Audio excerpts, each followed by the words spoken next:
The key to achieving your goal, especially a lofty one, is to first understand that there are some things about yourself and how you're currently living that need to be altered.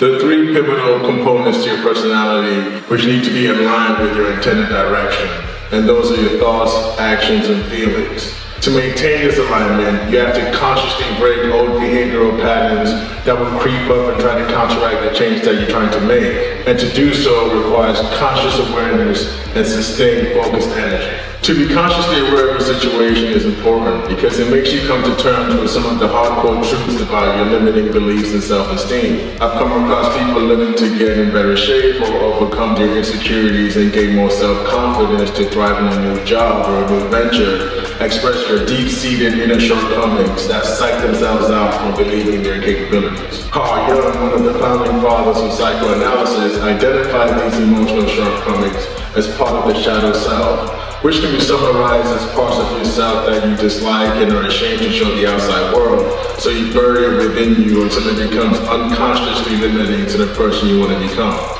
Examples of this could be playing the victim, stubbornness, anger, jealousy, prejudice towards others, and a lack of self-belief, and so on. The one I knew all too well was always overextending myself to help others and pouring nothing but encouragement, confidence, and advice into people and watching them thrive. But when it came to myself, my negative self-talk and limiting self-beliefs due to unfavorable events in the past boxed me into a mentality I grew used to. That made it difficult for me to step out and try anything new because I feared I might indeed prove myself right that I was incapable. So I realized the best way for me to pursue something of interest was to have a clear, rational plan that I could legitimately see myself achieving, or else without direction, I'll quickly get frustrated and stifled before I even got going. It's like sitting in your driveway in your car with the handbrake up while pressing on the gas. You're doing a whole lot, but you're not going anywhere. So having a clear, rational plan is important, where you have the goal at the distance, but then you break it down into smaller, rational, systemic steps that you will be chipping away at in order to get there, and these steps are often mundane and routine. But during this process, you will face the darkest, most unfavorable parts of yourself, or the shadow self, and have to come to terms with it in order to navigate the obstacles that will undoubtedly get in your way. In the end, it's you versus you, because no one is going to descend from the clouds and make it super easy for you.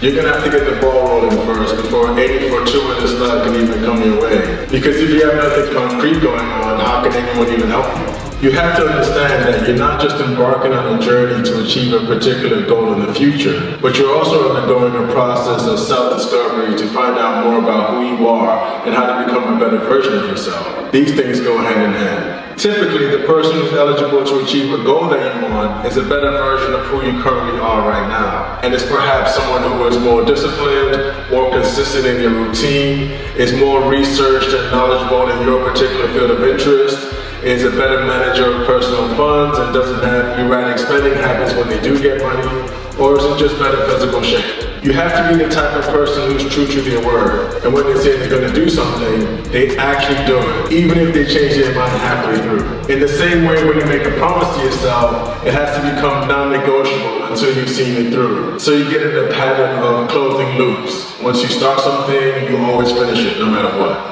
It'll take some time to reach your goal, especially if it's a big one. So it's important to celebrate the small wins and victories along the way that you acknowledge and use as encouragement to keep on going and developing yourself. It's where the whole idea of enjoy the journey comes from, because it's very easy to get lost in the grind that can wear you down and blind you to realizing just how much progress you've made, which can in turn affect your overall mood and consistency. You don't have to be religious or spiritual, but I found it helpful to link my existence to something greater than myself, like every living thing being connected in the universe somehow, or there being a source of energy that was interested in my intentions and valued my pursuits in a way that added greater meaning to my path. But it doesn't have to be that grand or otherworldly. It can just be something that has a lot of meaning to you that drives you forward in accomplishing your goals, like making your mom or dad happy, for example. Ultimately though, whichever meaning you subscribe to your goal eventually leads you down the same path of having to do the work to better yourself. Because in the end, if you first can't help yourself, how can you help anyone else? I found it beneficial to be in solitude because it helped me heal and discover what I truly wanted by forcing me to deal with my thoughts and emotions. I had to accept my current reality for what it was and had to contemplate what I was willing to do to change it for the better. But don't confuse solitude and being alone with being lonely. Those are completely different things. One recharges you and gives you a sense of purpose and power, whereas the other depletes you and leaves you feeling dejected and confused. In the midst of my solitude, I grappled with my shadow self and saw it as a necessary part of my growth, which helped me realize my potential and build up the courage to go through with my plan of action without a second thought. In the process of chasing something worthwhile for yourself, don't be afraid or surprised if some people have to fall by the wayside. You'll end up noticing friends in your corner who are there when things are convenient for them or when you're able to suit your needs, but disappear when you have nothing to offer them.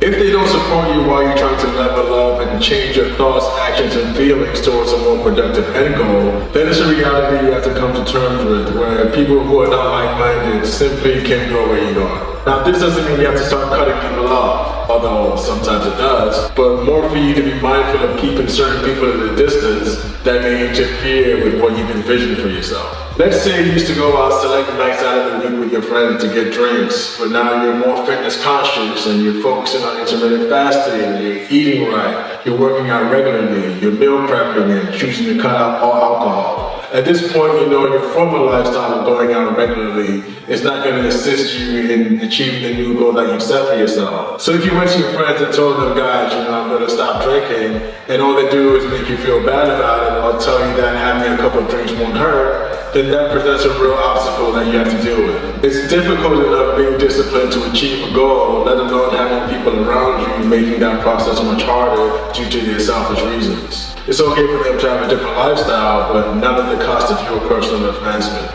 Remember that in the end, it's you versus you, and all these factors play into the shadow side of the pursuit, where there's always a cost to get what you want. You can't just go on Amazon and order a bunch of things and expect them to be delivered for free, right? You gotta pay to get what you want. Similarly here, there's always a cost, and the cost is working with the shortcomings of the shadow self and the distractions that present themselves as obstacles from where you're trying to go from one side of the bridge to the other where your goal lies.